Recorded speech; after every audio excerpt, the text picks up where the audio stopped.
omens. Give me sight beyond sight. Greetings, Starfighter.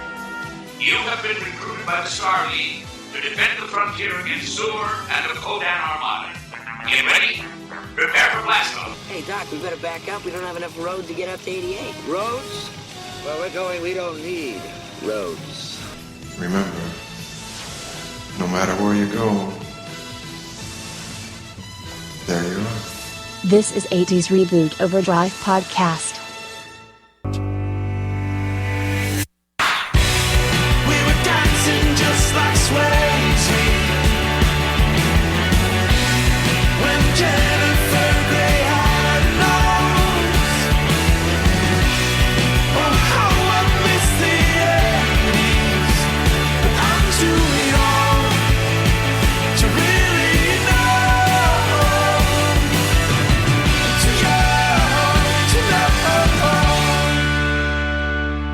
Oh my god. That is like so dated. Alright, hello, this is 80's Reboot Overdrive, and I am your host, Dave, and online today I've got co-host Tim. Say hi, Tim. Hi, Tim. How's everybody doing? And we have a very special visitor, the writer-director of a wonderful documentary called Plastic Galaxy, The Story of Star Wars Toys, Mr. Brian Stillman. Hey, how's it going? We are so glad that you're taking some time out of your evening to talk to us tonight, Brian. We really appreciate it. I appreciate you having me. There are worse things to do than sit around and talk about toys. I agree. How did you get your start in making films? Well, I was a journalist for a long time. I guess I am a journalist. I've been a journalist for about 20 years, going on 20 years. And mostly at the time, way back when, print and magazine stuff. So I was a magazine editor at Guitar World and a magazine that we launched called Revolver, and I've written for all sorts of magazines and stuff. And a few years ago, I decided, and must have been about 10 years ago, I decided that magazines were kind of a quickly descending orbit in terms of success and stuff. I thought, okay, I want to get into broadcast journalism and documentary work, because that's a much more stable career path. So I sort of transitioned over to that side of things. I went back to grad school and ended up working for a whole bunch of, ironically, doing a lot of work for a newspaper for their website here in New York City, producing videos and stuff for them and working on documentaries and stuff on the side. And eventually just decided, I had a good idea for a story. I was into Star Wars toys and figured, okay, I'll just make my own film. Now, I was looking at your IMDb credits, and I'm really curious about Exposed. Oh, that's interesting. That's a documentary by a filmmaker named Beth B., who all I did was some shooting for her.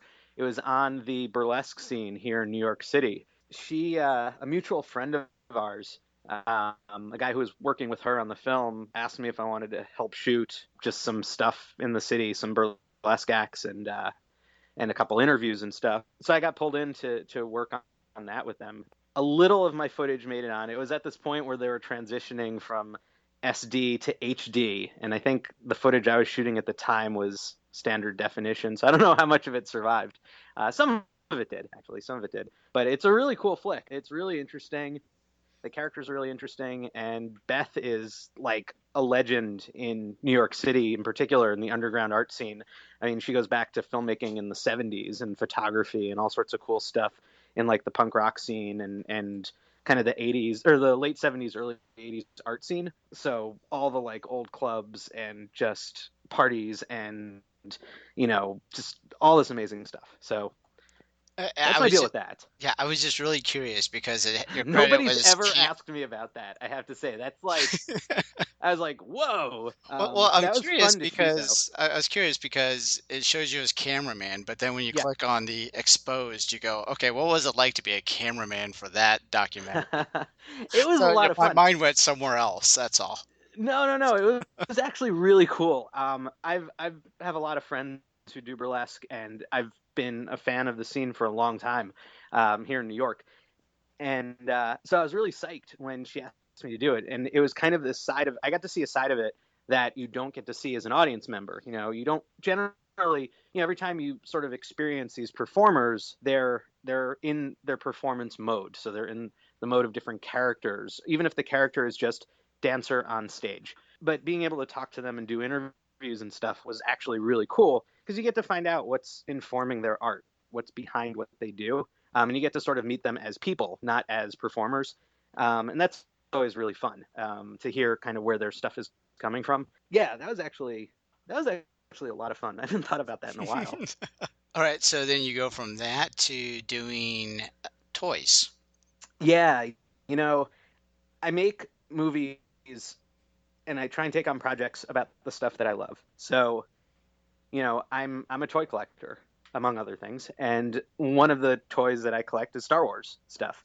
And I'm the type of collector who really likes to learn as much as possible about the things that I collect. So I'll buy every book, I'll buy, any documentaries that are out there, whatever, magazine articles, whatever I can find, because part of collecting for me is understanding the background and learning about the history and, where these things came from.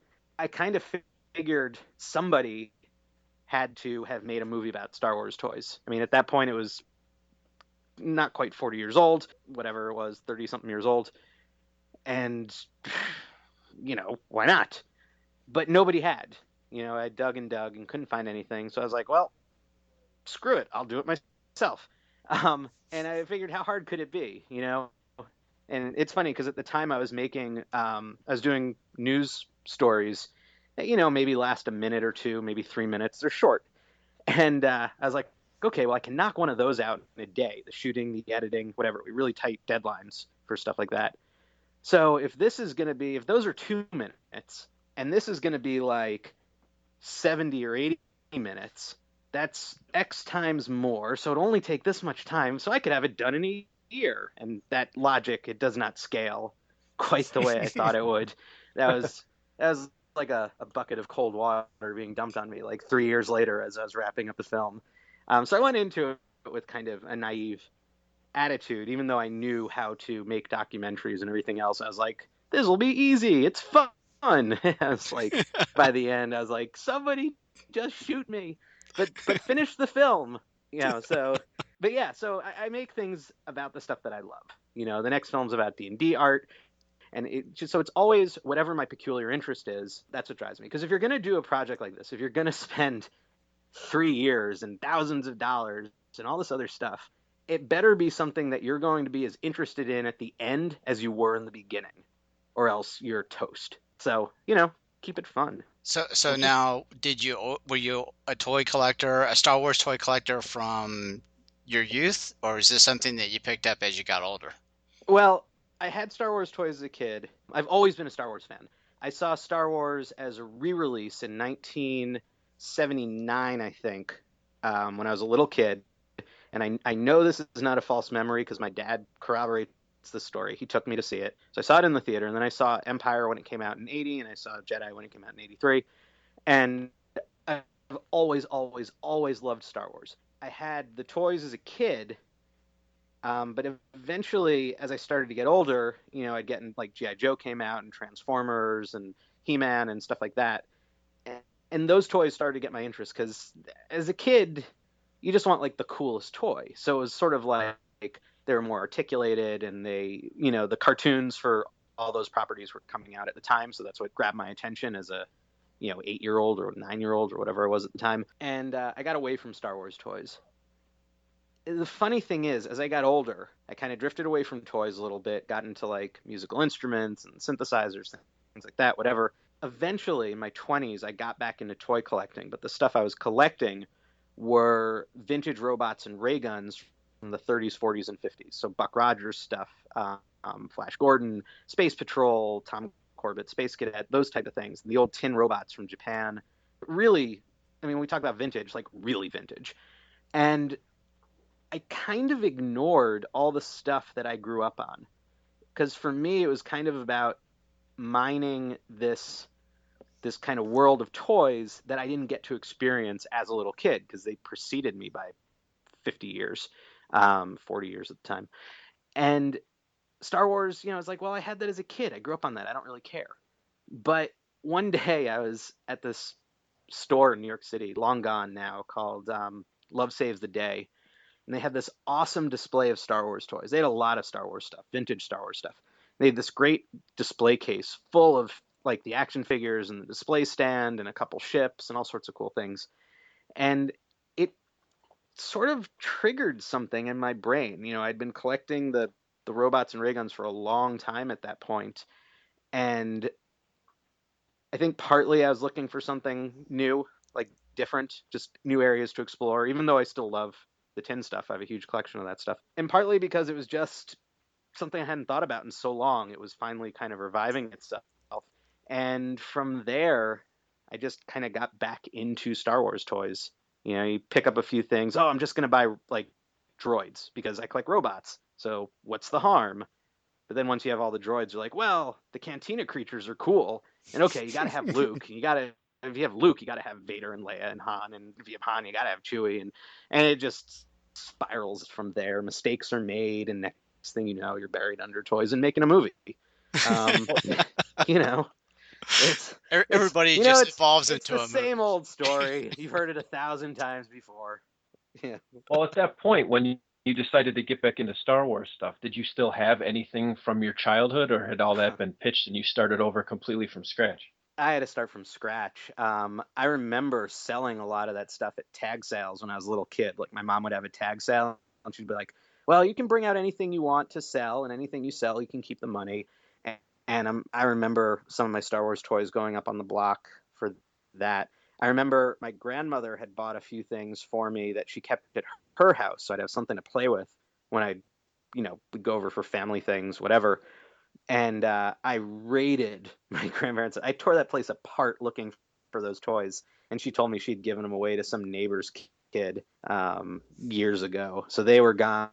So I haven't found anything. You know, my parents have moved a couple times since I had those toys, so anything that might have been buried behind a couch or in an attic or a basement or something is long gone. It's a bummer. So as a collector, then what? You're focusing on the Star Wars stuff, of course. Mhm. What would you say is your prized piece, your number one A1 thing that you have that you value the most? That is a sort of tricky question because I have recently, in the last year or so, divested myself of some of like my best pieces, and it was a decision that did not come easily, but embarking on a new movie, it was like, okay, I need cash and I need it fast. I need to build a war chest. So luckily a friend of mine has an awesome collection, and he lives in Queens, not very far from me. I'm in Manhattan, so about half an hour away, and he bought a lot of it, and so I can kind of visit it whenever I want. We call it the Eastern Wing of the Brian Stillman collection. It's like 30 minutes each. So that question's a little tricky.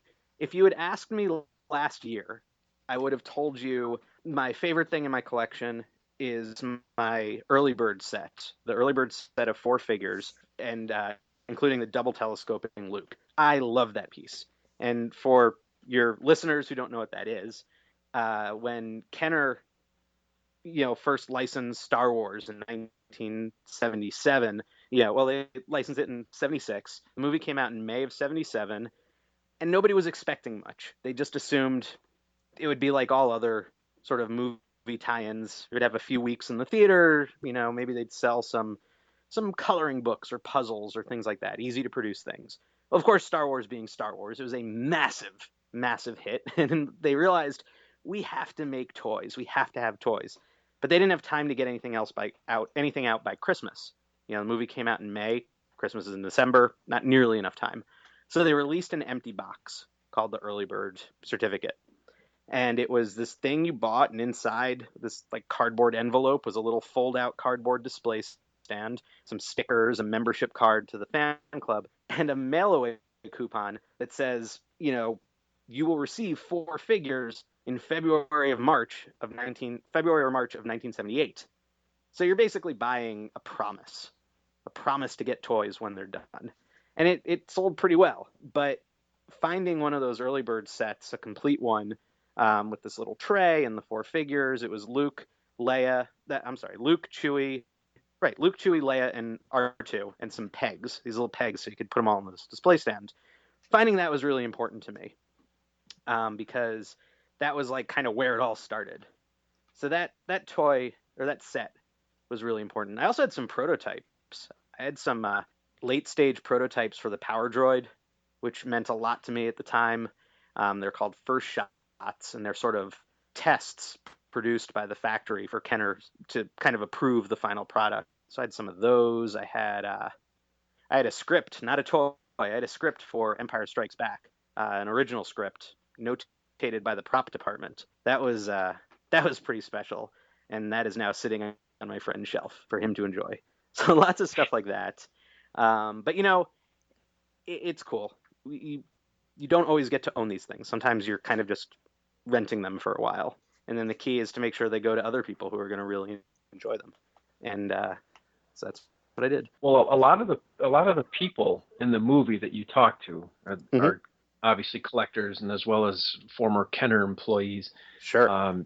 How did you go about? I mean, because there's got to be a million Star Wars collectors out there. How did you go about finding the ones and winnowing down to the ones who actually appeared in the movie? Well, some of them are people who are very established in the scene, and they've written, books about Star Wars toys and collectibles. They've started and run really important websites that document the history of the hobby. They have kind of involved themselves in the hobby in such a way as to make themselves very visible and work to make the hobby grow. So people like Gus Lopez, he started the Star Wars Collectors Archive, the SWCA.com, which is this great website. It was the first Star Wars website, Star Wars collectibles website, and it chronicles the history of these toys, focusing on amazingly rare stuff. Ron Salvatore, also a member of the SWCA. Oh, Gus has also written books on the subject.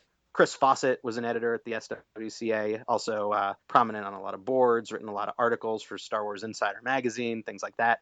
So I looked for those people who were there from when the hobby really started, and who had asked a lot of questions in the past.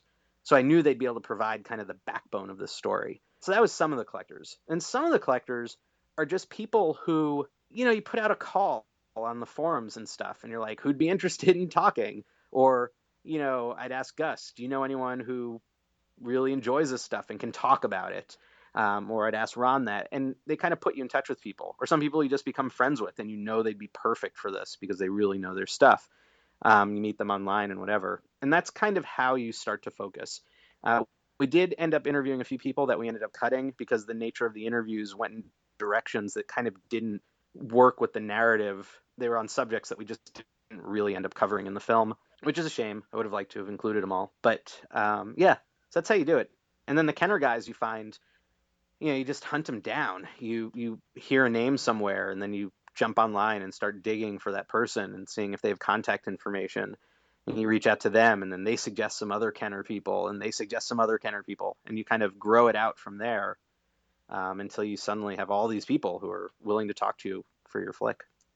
Well, it's amazing some of the collections that these people were standing in front of.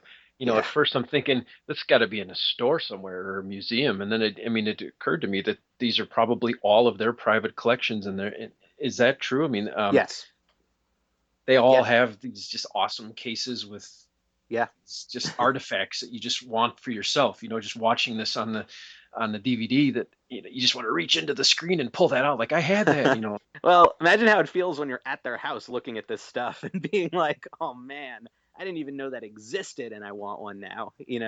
My want list grew ridiculously long seeing all these people's stuff. It was incredible. I mean, okay, so Ron Salvatore is the guy who has that room full of Star Wars toys, all packaged, and he has all those display signs from old store displays and things like that. That's just the production stuff that he has. He has multiple cabinets full of prototypes, things that were not supposed to leave the Kenner offices, so stuff that is like mind blowing. Gus, all those cases that he's talking in front of, in those sort of moments where we leave the kind of formal interview thing, those are all full of prototypes and unproduced things and concept ideas and stuff that, again, wasn't even supposed to get out there. So I met a lot of collectors who had massive collections of stuff that came out in stores, and that always blew my mind. But then you see collections of stuff that no one was even supposed to own. It wasn't supposed to exist, or was supposed to be disposed of, or store displays, things that, the stores just throw that stuff out. You're not supposed to get it. It's not supposed to survive. That's the stuff that was really eye-opening to me, because I just had no idea all that stuff existed. Well, I was going to ask you, the infamous Boba Fett with the rocket launcher, did you Sure. get a chance to play with it? Yeah. So I, over the course of making the movie, I got to see 7 rocket-firing Boba Fetts. Okay. And in various stages of pre-production. So they're all prototypes because they never made the toy, never went into production, despite what some people remember getting them. Not at all true. Never went into production. Kenner's lawyers shut it down. So on every level, this was shut down. But a number of very close to being done prototypes made it out of the factory, made it out of the Kenner offices, I should say, because they never even went to the factory. Any ones that were made in-house in Kenner's sort of basement production facility used for short runs, small runs of toys. So I've seen them painted different colors. I've seen them unpainted entirely, all these different things, J slot and L slot versions. And one person had one. He said, "Listen, have you ever fired one?" I was like, "No, I have not." He said, "Well, would you like to?" I said, "Yes, I would." So yeah, I got to fire one. It was the completion of a childhood dream. It was pretty awesome. So how dangerous was it? Not at all. It's just in comparison to something that was out like around that time frame, was like lawn darts. I mean, come on. Right. Lawn darts will actually kill you. And lawn darts will kill you through their stated mode of play. You know what I mean? Right, like, you right. stand over there, I'll stand over here, I will throw these things towards you. Like, what do you think's going to happen? And the Boba Fett thing, we're talking about a little plastic piece, right? Right. But here's the thing. It launches with very little force. It kind of just pops out of the top and arcs through the air for like a foot and then flops onto the ground. There's like nothing there. But if you're a little kid and you swallow this thing wrong, you could choke on it. Because that's what happened. Not with the rocket-firing Boba Fett, but a kid choked on a Battlestar Galactica missile. Same type of little missile that was part of one of the ships. That's why they changed the design on the ships. Later versions of the Colonial Viper and the Cylon Raider don't fire their missiles because these kids choked on them. So, the story's true. They were technically dangerous, but not because of like the firing mechanism or anything like that. Like, you could not poke anyone's eye out with this thing or anything like that.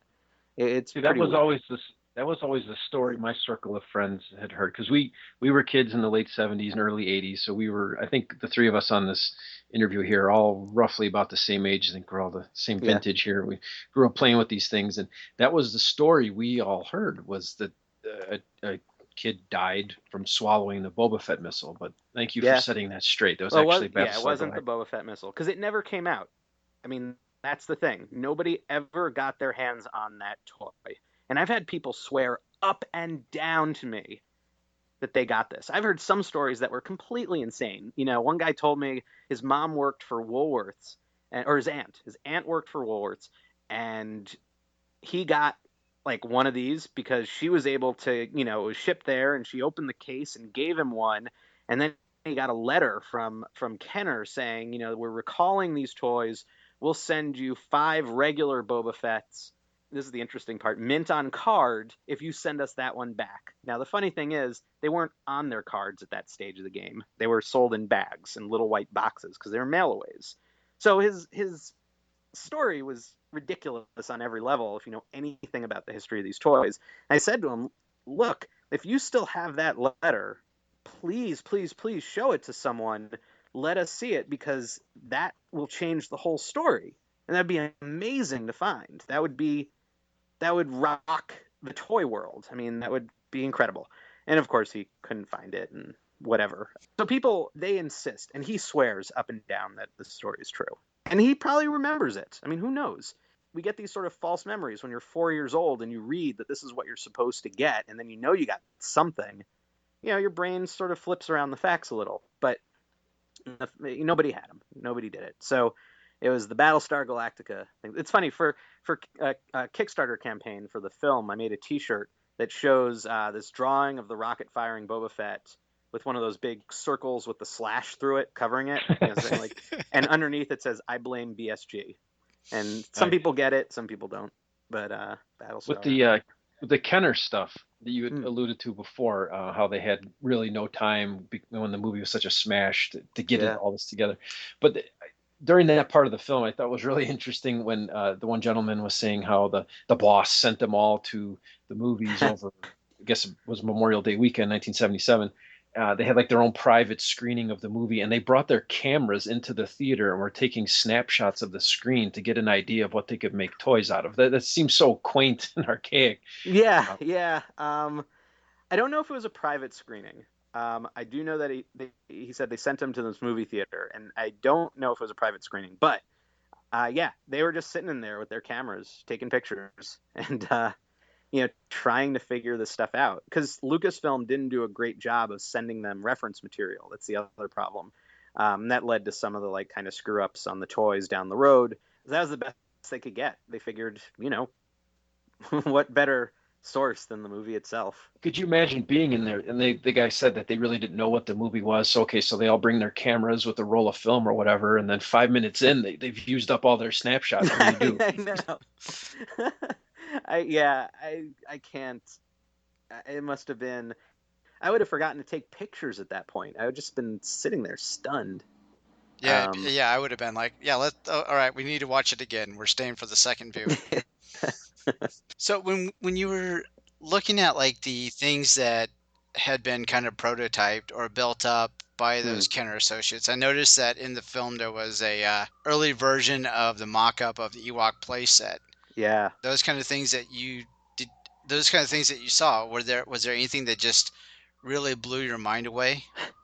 Well, yeah. I mean, besides everything. Yeah. Which one was the most significant? Let's put it that way. That playset was pretty intense because I wasn't really into Star Wars toys by '83, so the Ewoks and that stuff wasn't huge for me. Apologize for the siren. Apparently, the police have found me. But they're coming to get you, Brian. Yeah. Well, do you need to run and hide? No, but I do need bail money. No. So anyway, I wasn't really into Ewoks and stuff like that, but that playset, that model for it is amazing. The Kenner designer built it out of sticks and little rocks and everything else. He would go out into the park and build this thing, and they ended up making the toy that looked just like this thing he built out of just stuff he found outside. So that was kind of incredible to me. And I'm friendly with the collectors who own it, so they were nice to talk about it and stuff on camera. So that kind of blew me away, just the sheer amount of work that went into that thing. The other thing that really blew my mind, if you have the DVD and you watch the extras, there's a section on prototypes, and one of the things that's on the screen is the original sculpt, the wax sculpt for the Darth Vader action figure. And that's where the toy begins. It starts with a sculpt and goes from there. That was incredible. I mean, it doesn't get much more iconic. So those are pretty intense for me. I'll tell you the most amazing thing in the movie, and nobody ever sees it, even though it's on screen many, many times. When I interviewed Gus Lopez, he's sitting in front of a model of the Death Star. It's right behind him. It's this big spherical Death Star. Yeah, I did see that. Yeah, that is the Death Star. That's the only spherical model of the Death Star from A New Hope.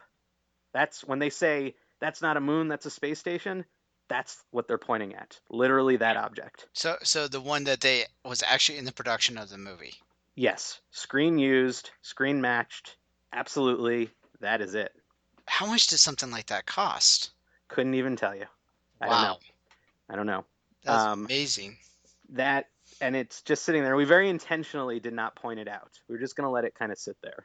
It's incredible, and that's probably the single most amazing thing that I saw while making this movie. So I could see why he'd want to sit in front of it to show it off. Definitely. Yeah, I mean, you can plainly see it in the. It didn't even occur to me that it might be an actual prop. I thought it was something from some store display or something. Yeah, we kind of did that intentionally as a little bit of a joke. We're like, we're gonna put the most amazing thing in this film and not tell anybody. Little Easter egg. Yeah. The Kenner folks. Now, I Mm-hmm. was looking at some of the pictures you had on the Facebook page too, and, Sure. and when you go to conventions or signings or things like that, and some of the obviously the collectors are there, but then some of the Kenner folks come along too. And I mean, are they sometimes treated like rock stars by by the fans? Yeah. Well, they are by the people who know who they are. You know what I mean? Because it's not like they walk in with an entourage, or like, drive up in their limos. But yeah, the collectors who kind of understand that these toys had to be made. You know what I mean? That these toys didn't just spring out of thin air or a computer or things like that. They do treat them pretty amazingly, and rightly so. I mean, these guys helped define our childhoods. You know what I mean? And gave us these things that mean so much to us today and meant so much to us as kids. So that's, to me, just as amazing as someone who wrote a song that I love. It's its own type of art. Yeah, I mean, I was at Star Wars Celebration 6 when I met a designer named Tom Troy, and a friend of mine brought him up to me. He goes, "Hey, Brian, I know you're working on this movie. This guy's name is Tom Troy, and he helped make Star Wars toys." And I was like, "Wow, that's amazing," But I was keeping it together. I was playing it cool, trying to be professional. And I said, "Tom, it's great to meet you. What stuff did you work on?" And he mentions a few things, and then he goes, "Oh, and I came up with the Imperial Troop Transporter." And that's when I completely lost it, because as a kid, that was my favorite toy. That was the coolest thing. It wasn't even in the movie. It's this cool vehicle, if any of your listeners don't know. And when you press buttons on it, it would say lines from the movie or play sound effects. And I thought that was the most amazing thing ever as like a 4-year-old or 5-year-old, whatever I was at the time, because it was like having literally C-3PO literally in my bedroom with me, because this thing would talk and say lines like C-3PO. So when I found out that this guy designed it, I went from being cool professional journalist to, gibbering fanboy, drooling all over the place and trying not to embarrass myself, probably unsuccessfully. So yeah, I mean, it's pretty awesome. I'm glad you brought that one up in particular, because the movie goes into it. It talks about the Imperial Troop Transport and also the Droid Factory. Yeah. And I was lucky enough to have both of those as a kid. And Oh, I always wondered where those came from, because as you said, neither one of them is in the movie. So it was really cool to get the background from the designers on why those things even existed. And the Imperial Troop Transport, what they said that Kenner wanted to maintain its relationship with the company that designed the voice module. So they had to come up with a Star Wars toy that spoke. And that thing, I still have mine. It no longer works, but it was funny. Another thing too, what you said about having those sound effects literally at your fingertips. Someone else mentions earlier in the movie how back then you couldn't just watch the movie over and over again, because home video really didn't exist yet. Right. And you had to play this stuff. And then to have that particular toy with the actual dialogue, all the countless hours we spent playing, we actually, I'm sure a lot of other kids did this, but we came up with our own like radio dramas, and we found ways to incorporate the sound effects from that troop transporter into the sound. I mean, that really was something. I'm really, really happy that made it into the movie. Those are a couple of my favorite little tidbits, with those two toys in particular. I'm glad. It was weird because they're not the sort of go-to toys that you tend to think of when you think of Star Wars toys. It's like X-Wings and TIE Fighters and all that stuff. The Millennium Falcon, AT-AT, the sort of great toys.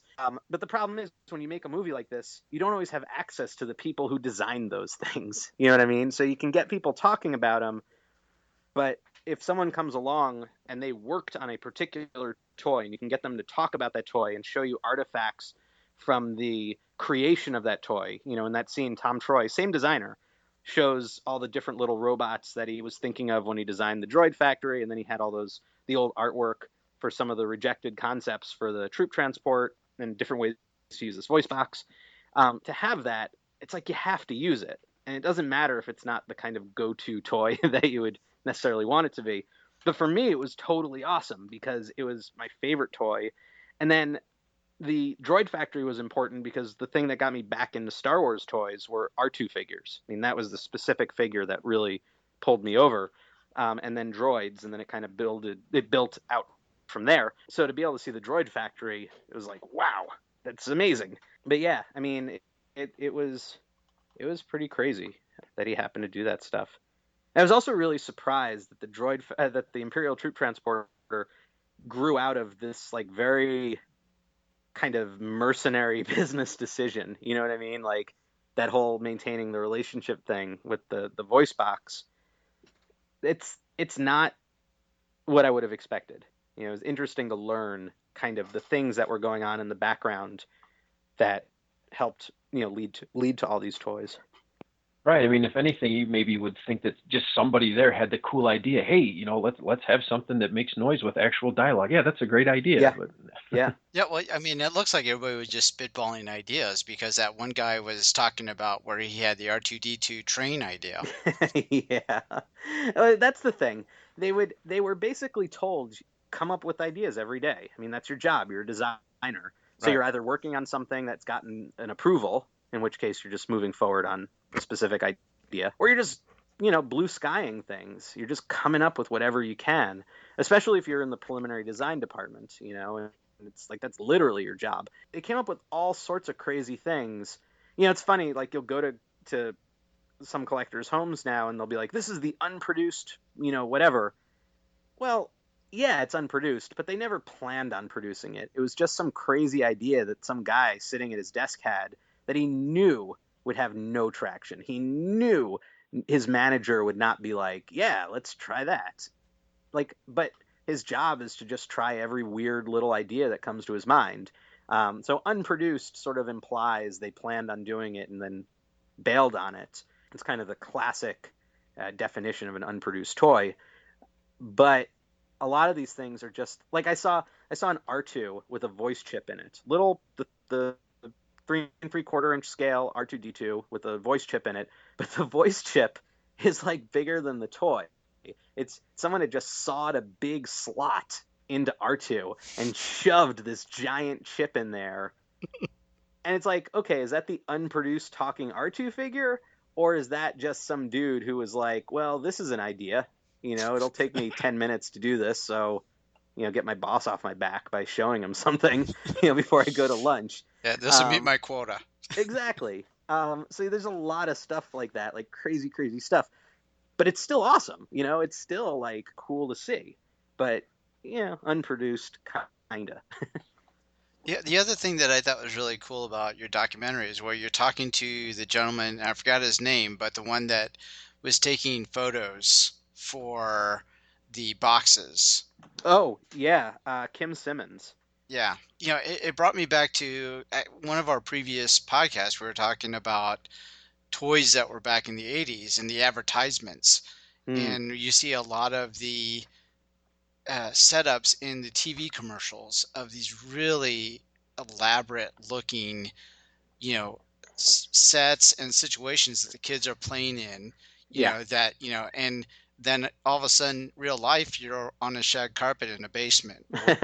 So it's kind of interesting that, you know, this guy's job was to help build those little scenes to make it look really cool. So it brought me back to that moment in the conversation.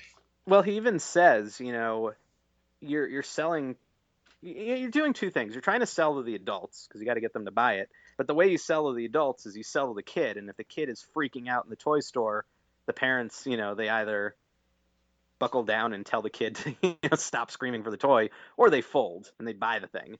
So it's about inspiring the kids' imagination. So they would do these great scenes. You know, the early Star Wars boxes, it would be like the X-Wing against a red background. And they'd have a couple figures positioned about it, but they're kind of standing it's all taking place in this kind of weird, amorphous, undefinable space, and almost like a catalog photo, you know.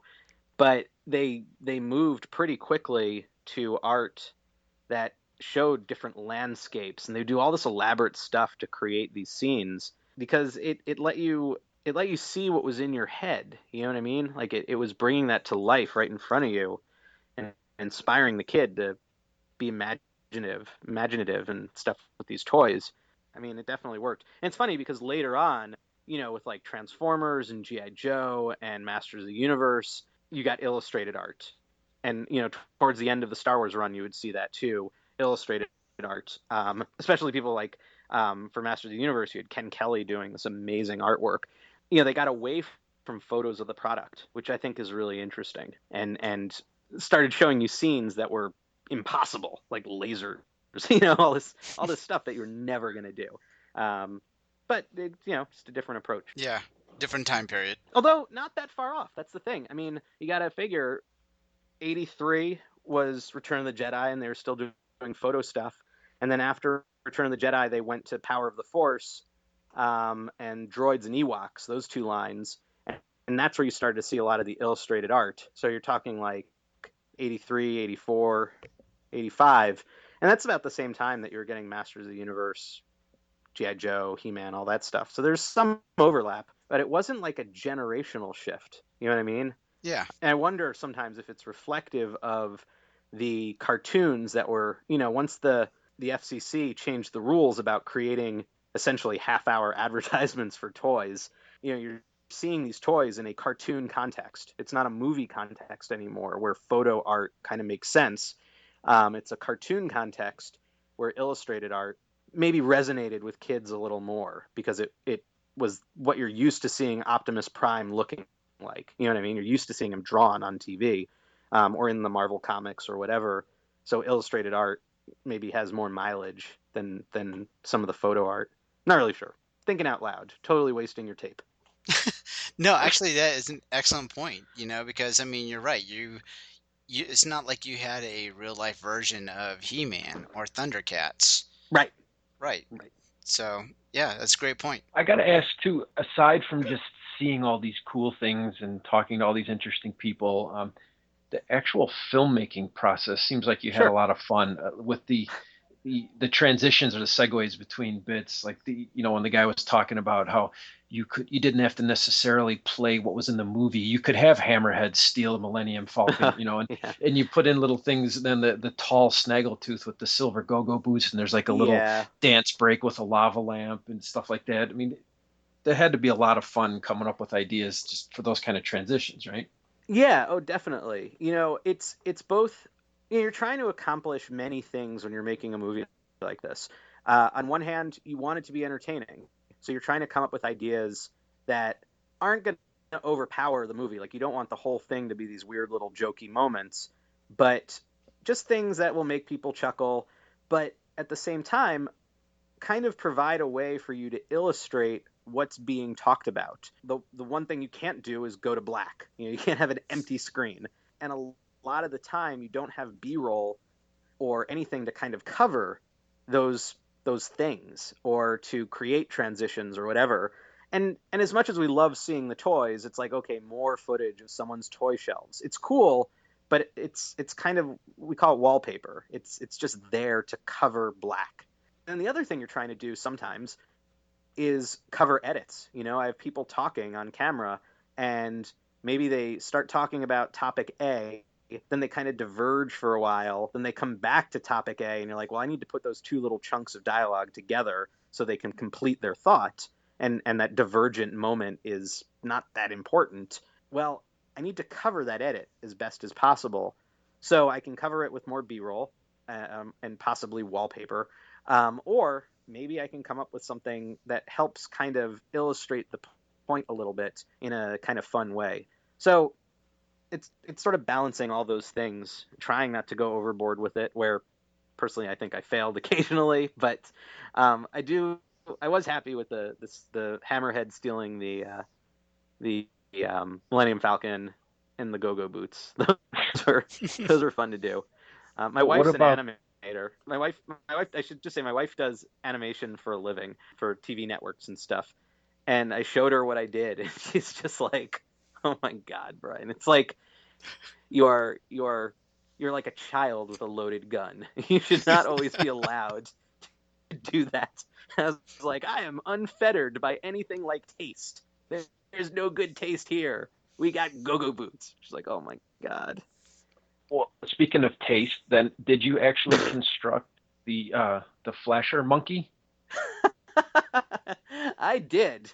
The original that Tom Troy created no longer exists. It is long gone, probably for the best. And so I needed to do a reenactment of the Flasher Monkey, and can't say I'm proud of it, but I'm actually kind of proud of it. The 8-year-old in me was giggling furiously through the whole thing. That was another one where I showed my wife. I was like, "Look what I made." She's like, "Oh, great." So. And she was like, "You're not putting that on the film, are you? Please say you're not." Yeah, no, she was more like, "I hope that's for the film, because if it's not, I don't want to know why you're making a Flasher Monkey."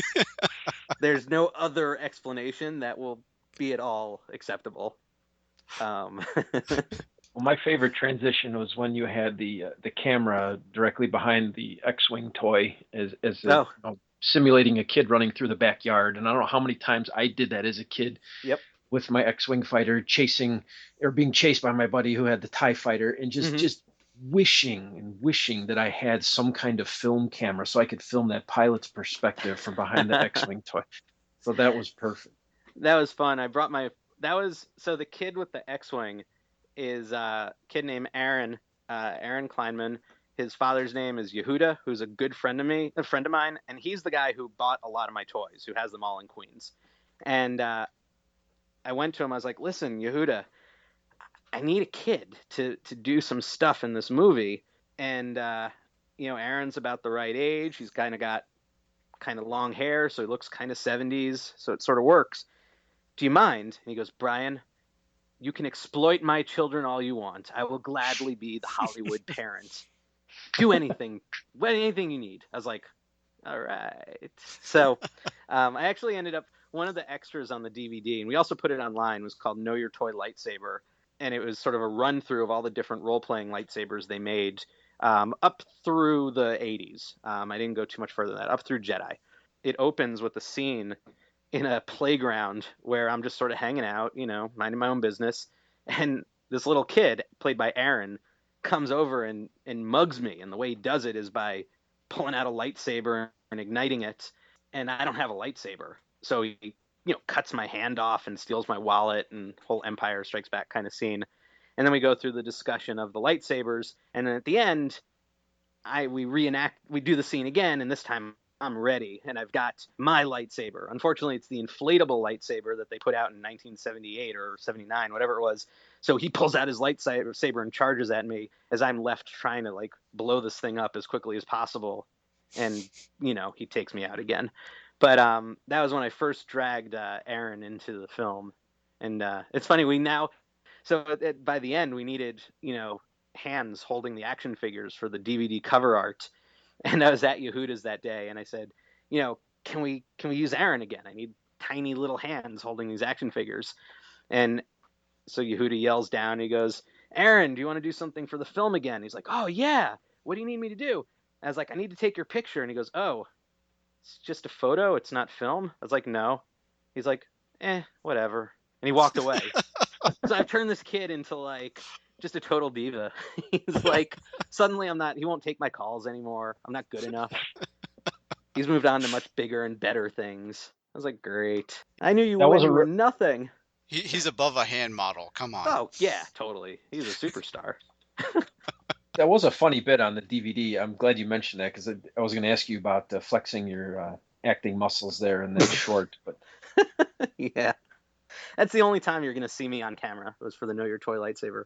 The reason we did that was because I was cutting together this movie, and I'd already done a ton of interviews. And I realized we never really talked about the toy lightsabers, in any of the interviews. And it's like, you're not going to cover everything. We had very specific reasons why we covered a lot of the stuff we covered and why we didn't cover a lot of the stuff we didn't cover. But the lightsabers, to me, that's like the most iconic thing in the movie. So I was like, okay, that was really dumb. What do I do about it? And we realized, okay, we could do this weird little infomercial thing, little mini documentary about these lightsabers. And at the time, I was thinking I would find a way to cut it into the movie, like a fake commercial or something. And we ended up just doing it as an extra. And then I put it online for Celebration 6 as kind of a giveaway for people who are waiting for the movie and stuff. But that's the only time I'm ever going to appear on camera. It's not my bag. Plus, I got my keeping it family friendly, but I got my butt handed to me by a freaking 9-year-old with a lightsaber. He hit me, when he cuts my hand off, he would pause right before he hit me because he didn't want to hit me with this lightsaber. And I was like, no, Aaron, just don't worry. The thing is like 2 ounces of plastic. Just smash my wrist. Don't worry about it. It won't hurt at all. So he does it a couple times. Doesn't hurt. My friend, who was kind of co-directing and shooting this thing, was like, I need another take. I need another take. I need another take. Different angle. Need another take. After a while, even that like lame little lightsaber, that hurts a lot. My wrist was like red and swollen. Yehuda's a surgeon, and he's like, okay, let me see your wrist. Like, you'll live. Man, that was just brutal. So don't underestimate those plastic toys. Well, after being hit like dozen times, sure. Yeah. Seemed like a good spot, idea at the time. Yeah, oh yeah. Right on the wrist bone. Just over and over and over. We know the film's available for streaming on Hulu. I picked up the DVD from Amazon, which I would definitely recommend people who are interested grab the DVD because it's got like 38 or 40 minutes worth of extra stuff on top of the film that you can stream. Where else can people find it? I know it's been out for a couple of years, a year and a half, 2 years at this point. Came out in 2014, so it's been out for about 2 years. But yeah, so the DVD is on Amazon. We also you can stream it through Amazon Prime if you have it. That's great because then you don't have to pay extra for it. So I always love when people are able to watch it through Prime. I get paid either way, so hey, go for it. We're also on Hulu and iTunes and Vudu, and does anyone watch Vudu? I don't know. We've got it. Vimeo pay-per-view has us. Weirdly, YouTube pay-per-view. I didn't even know there was a YouTube pay-per-view, but they've got us. And then various cable networks have us on their pay-per-view video on demand thing, like Dish Network and stuff like that. We're pretty easy to find, which, by the way, blows my mind. Like, I did not think the film would have the kind of legs it has. We were going to put it out on DVD, and I thought that'd kind of be the end of it. So this has been just sort of like this amazing, like unbelievable kind of experience for me. I did not think that many people would care. So I'm super thankful that everybody does. Well, it's fun. It's fun to watch. It's very informative, and I'm wondering when the special edition with the unnecessary CGI enhancements is coming out. Right. Safe to say never. Everyone always asks me, like, when's the sequel? I'm like, when someone else decides to make it. So it's, here's the thing. There's a story I wanted to tell, and that was the beginning of these Star Wars stories. Like, where did they come from? That, to me, is where the narrative arc. People ask, well, what about all the modern toys? The modern toys are cool. Like, I have nothing against the modern toys. But the reason they exist is because that's just what you do.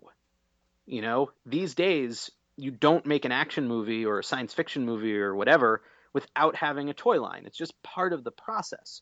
So to me, that's not as narratively interesting. I was much more interested in how they built the machine, not, how they flipped the on switch for the machine, which is where we kind of are today. So I think there's a lot more that can be said, but I don't think I'm the person necessarily to do it.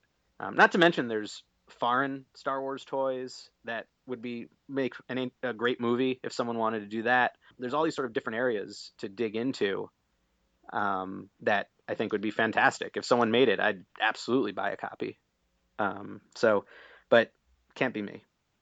I'm sort of moving on to the next stuff. You know what I mean? Like you want to explore new topics. Well, speaking of, we wanted to touch on real lightly here as a teaser. Maybe we'll have another interview with you at some point. But we wanted to talk about the next film. You mentioned you're making one called Eye of the Beholder, The Art of Dungeons and Dragons. That's in progress right now? That is. We've been filming for a few months, although laying the groundwork for a few months before that. And it's just like the title says, it's on the art and artists of Dungeons and Dragons. It's looking at this sort of other side of the game that's important to many, many gamers, myself included. I'm a gamer and I love the art. But that's often kind of overlooked in all the different histories and things that have been written about D&D. You know, they talk about the writers and the game designers and the company, TSR, and Gary Gygax and Dave Arneson, and all these important people. I mean, those are amazing stories. But for some reason, they don't often really dig into the art. You know, they'll mention a few key artists, certainly, but that's kind of it. And for me growing up, and for many gamers that I talked to, both sides were important. You know, the art wasn't there just to illustrate what was in the game. The art was something I would stare at and it would inspire my imagination. I'd wonder, you know, what happened right before this picture, you know, or what happens right after, or what's just off frame. And I would use that as part of the gaming experience, you know, not to mention the fact if you're attacked by a Neo-Odiug, what's that? There's no way. Like, that's so far outside of anyone's realm of experience. So you need the art. You know, you need it. It's part of the game. And just like the Star Wars thing, it's stuff that I find fun. You know, it's an opportunity to meet all these people and to talk to them firsthand and to hear their stories and to see how they work and everything else. So I'm doing it in partnership with two other people, Seth Polanski and Kelly Slagle. They're a husband and wife filmmaking team. And we're all kind of embarking on this little adventure together. Hear what I did there? Adventure, D&D. Yeah. There you go. Right? Isn't that awesome? You can expect that level of cleverness from this film. And I just lost all my potential viewers. Like, see ya. I was going to say in the late 80s, I used to love the art from Dungeon Magazine. Yeah. Yeah, that was just fantastic. And yeah, you're right. Just in the book alone, like the Fiend Folio and the the Dungeon Master Guide and all that. I mean, that was just wonderful art inside of it. You know, and a lot of times we do focus on the people that had put the written word in there, but not so much the art around it. So I could see where there's definitely a good opportunity to explore that and find out some more about it. Yeah, I mean, hopefully it'll be fun for everybody else, as fun as it is for us. It'll bring some names to the fore, that people might know their work but don't necessarily know who these people are. And of course, some of the names that people are probably very familiar with, it's a cool opportunity to actually see them, see what they look like, hear what they have to say, and, just kind of learn about it. And see some amazing art, hopefully. I mean, presumably people have already seen all that amazing art, but, maybe not hearing about it directly from the people who made it. So, no, we're looking forward to it. I mean, the art, even though we're so far into the digital age, and I'm a gamer too, I've kept up with D&D over the decades, and I still like the books. I want to have the books, all those big bulky books. I want to carry them around with me rather than have everything on a tablet or something, because as you're furiously paging through trying to find that spell description or whatever, wait, there's a cool full page painting. Wait, I'm going to pause and linger and look at that for a little bit. It does definitely help set the tone. So, well, and we're talking to the old school artists, but also the new artists. Like, we're looking at the continuum. You know what I mean? This idea that it all just builds on itself, and we still have this art today. It hasn't gone away. So we're talking to kind of everyone, and whether they work digitally, whether they work with paint, whatever. But we're also going to be, delving into the history specifically. But so it's this idea that it's all still with us. It hasn't gone away. And I am aware that you are a gamer because you are the one who made us fight a beholder on a waterbed, and that's something you don't hear every day. So, yeah, that's interesting. I met Brian at GaryCon. My buddy and I were running a game of Dungeons and Dragons, and Brian's character got sucked into a fight, kind of unawares, and he was fighting a beholder. And lo and behold, we find out he's actually making a film called Eye of the Beholder a couple of weeks later. Very apropos. Although I to this day insist, weeks later, I still insist that my thinking it was an illusion was perfectly valid. And I stand by that decision. Even if it wasn't the best one I've ever made. Anyway. Well, Brian, I think something you should know about Tim, though, is we did a little field trip to this shop called Toad Hall. in Illinois, and there was this one section that was just full of D&D books, and I think Tim was just, salivating too much.